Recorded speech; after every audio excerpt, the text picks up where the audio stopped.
अस्सलामुअलैकुम। बोलीज में कहते हैं आपको खुशामदीद। मैं हूं आपके साथ रमशा साचर। मैं हूं शर्जील अरशद और मैं हूं महरुख शहरियार।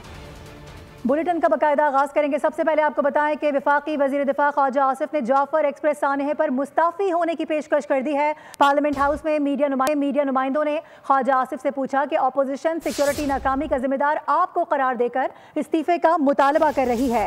इस पर ख्वाजा आसिफ का कहना था कि मुझे जिम्मेदार ठहराया जा रहा है। अगर मेरे इस्तीफे से मामला हल हो जाता है तो मैं हाजिर हूँ, मुझे इस पर कोई एतराज़ नहीं है। कौमी असम्बली इजलास में ख्वाजा आसिफ ने मजीद कहा कि PTI को तनकीद का निशाना बनाया इसलिए जाता है कि बानी PTI की जानिब से कोई मजम्मती बयान नहीं आता।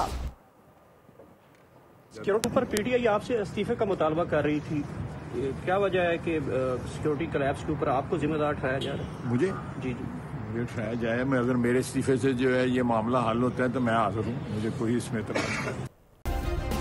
सब्सक्राइब करें और बेल दबाएं ताकि कोई खबर रह न जाए।